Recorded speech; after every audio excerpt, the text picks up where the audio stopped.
Plot Holes is a world-hopping adventure from Sean Murphy. The plot holes themselves are fictional warriors who transport themselves into the pages of other books using their skills to save the plots of those books and so they won't have to be destroyed. As this first issue opens, the plot holes are on a mission to save a book, and then one of their members is injured.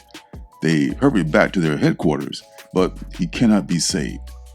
The commander of the plot holes is this woman called Ed, which is short for editor. Editor then has to go on a search for a replacement for their lost comrade. This new guy is named Cliff. Cliff is a comic writer, a comic creator himself, and he's really surprised when he finds out that he himself is a character in a book that may be in danger of being canceled or destroyed. Ed does convince Cliff to come back with her against his better judgment. So he heads back to their base and he meets the rest of the members of the plot holes.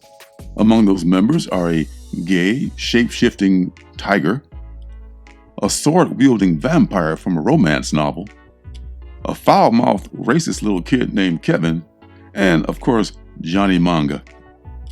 Ed assigns Johnny Manga to kind of shadow Cliff, to show up the ropes, if you will, on his first few days of being in the plot holes.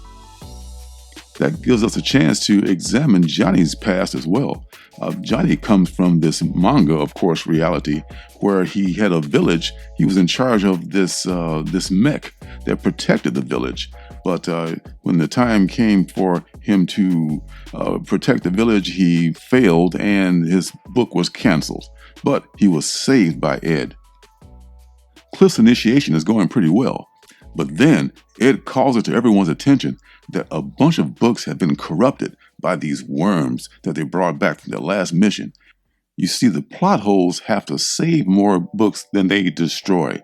Otherwise, their number will drop below 0. If the numbers drop below 0, then they will cease to exist. To enjoy this book, you have to accept its fantastical premise. And Murphy is such a great storyteller and even better artist that I'm buying it. I'm going along for the ride with this fantastical tale. Anyone who has read Sean Murphy's Batman White Knight series, they better be reading this. And this is him just doing his own thing and building his own world, and it looks great.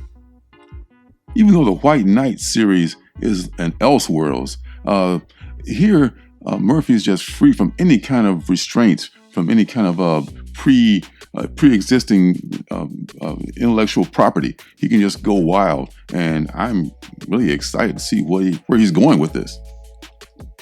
In the back of the book is also like a 4-page preview of Zorro, Man of the Dead, and it looks exciting.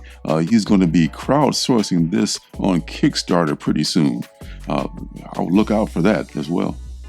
So hey, Sean Murphy is nailing it again with the plot holes.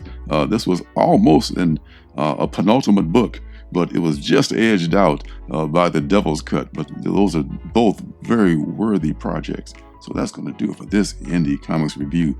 Be sure to leave a thumbs up and hit the subscribe button if you have not already. Until next time, see you guys in the funny papers. Hey, don't forget to subscribe and leave a thumbs up.